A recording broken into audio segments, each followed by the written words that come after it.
Hey YouTube, how you guys doing? My name is Kyle, you know me as Dragonmar, and welcome to a new video. Today guys, we are going over 10 tips and tricks to attack any site in Valorant. This is a direct follow-up to the defense video. Hope you guys watched that as well. So by popular demand, here it is. And before we begin, make sure you guys are following the Twitch channel, twitch.tv/Dragonmar. We stream every Tuesday, Thursday, and Saturday. Also, make sure you're on the Discord. It's a great community, not to mention you get to ask questions. So if you guys have questions about Valorant and want to get better, that's a great place to join. And of course, follow me on Twitter so you stay updated on everything I do. With that being said, let's begin. Alright, starting things off with tip number 1. This is to hold flanks. Now, you're probably thinking, I'm attacking, what do you mean hold flanks? I want to take a bomb site. Why you got me looking behind, right? Don't worry, I'll answer that. So, essentially, the problem with attacking is that sometimes your team can completely forget that there is most likely about 2 other players on the opposite site who need to rotate over to the site you're attacking. So you are going to have to defend against them somehow, and sometimes they flank, which means they come behind you. So if they do that, it's really important to remember that sort of after the first 10 or 15 seconds of your rush to start paying attention to your flank, especially if you're getting the bomb planted or whatever. It's really important on maps like Bind in particular, where I find that flanks occur the most from B site players. When you take A on Bind, a lot of players rotate quickly from B, and a lot of them are going to come behind you through A short. So how can we stop this? 1, by paying attention to it, but also with tripwires. So any Cypher players, or anytime you have a Cypher on your team on attack, make sure you're asking that Cypher to throw some tripwires down for flanks. That can stop any sort of flank that's going on, or at least make you aware of it, and this is going to make you a lot more successful on those pushes on the site, when all you have to worry about is the players who are defending that particular site, and not the players rotating. Now, tip number 2 is to use your Sage Walls for plants. Alright, so this is really important, right? Because there's 2 different types of sort of vision blocking utility in the game, right? You've got your like firewalls and your smokes, things that can be pushed through but obscure vision, and then you've got your ice walls, right? You've got your Sage who can literally throw down a wall. So her wall is extremely important for taking sites, and there's 2 sites in particular where you can use this wall to your advantage to sort of take that site and at least get a bomb plant down very easily. Now, this is really good for pistol rounds in particular. So if you find yourself struggling on pistol rounds, you may want to try to employ this tactic. What you can do on a bomb site like Bind on A is when you run onto site with Sage, you can actually wall off from APC, from those boxes, over to the wall connecting over by shower, and you completely wall off an entire side of the site, making the only thing you have to worry about U-Haul. Same thing on Haven, on B site, so in the middle there. You run into that site, you wall off one side, now you only have to worry about the other side of the bomb site. Essentially, what you're doing with Sage Walls, and the reason this works so well on attack, is you're splitting that site in half and focusing only on like one spot to watch for. And that's really big in Valorant, right? Remember, I've talked so much about checking angles. Well, if you use these Sage Walls properly on attack, you are getting almost free plants, and it's unbelievably strong, especially on pistol rounds. Now, tip number 3 is a very important one, and it's to cover your planter when they are planting the bomb, even when there's smokes, even when there's walls. Why? Players can get on top of walls. Why? Players can push through smokes. Come on, guys, this isn't rocket science. If I'm planting the damn bomb, please come cover me. All right, so just, getting real here for a second. It's extremely, extremely frustrating to have a planter die mid-plant, and especially frustrating when time is running out, because you can lose rounds off of that. So what's really important is that when you're on attack, and when you've successfully sort of gotten onto a bomb site, you need to make sure that even if you have smokes down, that you're still watching out for your planter to make sure they can't get pushed. Because when someone pushes through a smoke, they're pushing to kill the planter, not necessarily you. So most likely they're going to be just focused on killing that planter, play at sort of an off angle, watch them come through, and get the easy kill. But regardless, this is just one of those things that you have to learn to do when you're taking sites. You have to learn to watch smokes as your team clears other angles, or in this case, as they plant the bomb. Tip number 4 is actually about post plants, and it's about spreading out during post plants in particular. It is very important that once you get the bomb down, you win the round. And in order to do that, you're going to have to play a good post plant defense, right? Because, you're obviously not attacking anymore. You're now defending the bomb. So, you're still in attack. So, the really important thing when it comes to post plants is you want to do something that I've talked about before. It's called covering with complementary angles, which means that if your teammate is watching a certain spot, you are playing an angle that complements what he's watching. You're creating crossfires. And that's really important because if everyone groups up, and this happens a lot, if your team groups up, maybe you have 2 guys left and you're defending the bomb, it's really easy to get smoked off, to get walled off. If the enemy team has utility still, it's easy to get like Raze ulted or grenaded. You just don't want stuff like that to happen. You want the enemy team to be guessing where you are when they come try to find you after you've planted the bomb. Because remember, you may have planted the bomb, but you haven't won the round. This is an integral part of attacking, is learning how to put away these rounds where you get the bomb planted. So, another thing here with post plants is you need to play for trades. It's super, super important that no teammate dies on a post plant without someone trading them out. To trade out someone, make sure you're close enough to them, you peek off their contact, you play off their aggression. Now, tip number 5 is to execute with your utility. Sounds silly, right? You use your stuff, you gotta go. So, this is a very simple one, and this is a big problem at a lot of the lower ranks, is that you see a lot of players not pushing in with their smokes, not pushing in after their flashes, and they sort of just wait for one person to just walk in dry to a site before they die, then they follow up off of that. So that doesn't work. And that won't work at higher levels. It's extremely important that with the limited utility you have in a game, you have to play around it and you have to utilize it to its fullest. A big one here is smokes. On Brimstone in particular, there are 3 smokes that you can get in any given round. Once those go down, that's it. You have about 15 seconds if you're doing a 3 smoke execute, right? So if you are not playing off your smokes, you are actively taking away an advantage you have. If you are not playing off your flashes, you are actively taking away an advantage you have. So how can I use this to attack sites, right? It's very simple. You have to get your team to push, even if that means you're the first one in, even if that means, hey guys, follow me in, right? You got to do something here, because what can happen is you can put down the perfect smokes, you can clear a bomb site, you can make the defense retreat, clear it out for a plant, and you'll never know that because no one pushed up, because everyone is still staring at the smokes, right? This happens all the time. You have to play off your utility, and this goes for players with utility as well. This goes for the Phoenixes who are flashing. This goes for the Breaches, for the Omens. If you're using your utility, make sure you make a play off of it. Why are you wasting it? Don't waste your utility. Use it to execute onto sites. All right, tip number 6 is something so important, because a lot of new players just do not see the value in it, and they do not see it as a resource. And that is time, right? It's the clock, and it's all about managing time more efficiently. So why this is so important, especially for new players, is because a lot of them just don't pay attention to how much time is left in each round.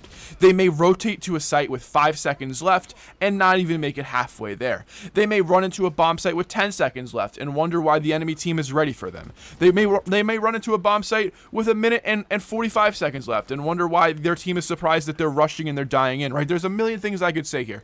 But what I want to say is that time is super valuable, and it's really important to make sure you understand what the time is at any given point in a round. There should be that internal clock running in your head after a round starts that sort of tells you, hey, time might be running out. Take a look. Oh, it is. You know what I mean? That's the point you want to get to, because one of the worst things that can happen in this game is that you feel pressured to rush a site.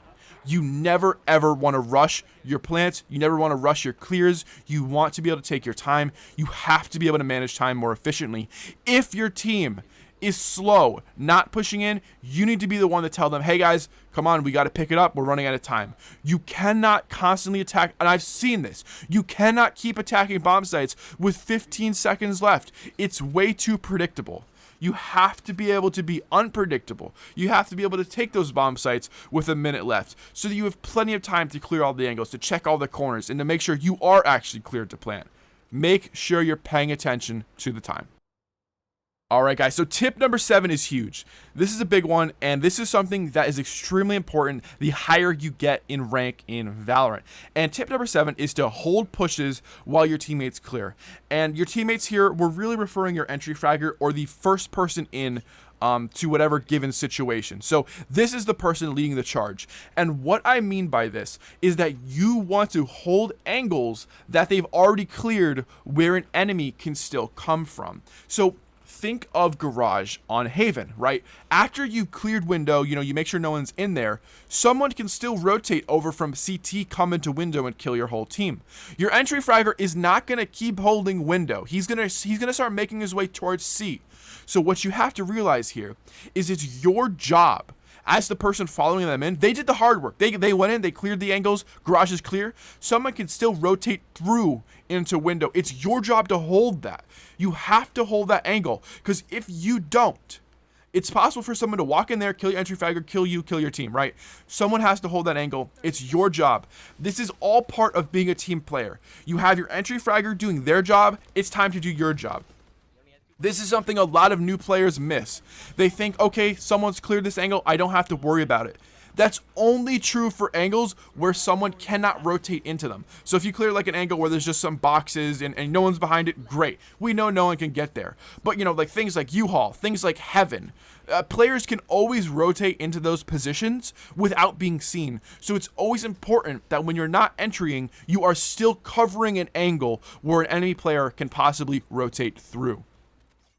Tip number 8 is to neutralize height advantage. So it is extremely important in any game to understand that high ground typically is better because of the way it allows you to limit the way your body is seen. Most of the time when players play on high ground, the only thing you're going to see is their heads. So what this means is to, when possible, smoke out any sort of high ground advantage the enemy team can have. If I am taking a site on Haven, I always want to smoke off Heaven. I do not want to deal with Heaven. I don't even want to think about it, because that has such a height advantage on us. They could just look down and sort of just tap your heads. That's not what you want. You always want to smoke off the height advantage. Same thing goes for when you're taking bomb sites like Unbind. It's always a good idea to smoke off Heaven. They have the natural advantage to be able to see over obstacles. This is a big one too, by the way, right? Because on Bind, you run on a site, you're safe as long as you're right next to APC planting the bomb. The second you back up onto short, you're visible to Heaven again. Once again, height advantage is super important here. A lot of players don't understand quite how this works yet, especially at lower ranks. So make sure you are taking advantage of the smokes you have at your disposal and smoking off these certain positions that are giving players a height advantage on you. You never ever want to deal with that if possible. Now, tip number 8 is actually super important, and it's one of sort of the fundamental ways to attack a bomb site, and it's something you hear a lot, but maybe you don't fully understand it. So allow me to introduce to you baiting out utility. So baiting out utility refers to the sort of ability for you and your team to apply almost like faux pressure, so kind of like fake pressure to a bomb site, and force the enemy team into using their utility, using their smokes, their walls, their slows, their flashes, whatever it may be, to use them as a way to deter you, even though you had no real aggression planned. Like, you weren't gonna push up. You were just kind of baiting out the utility.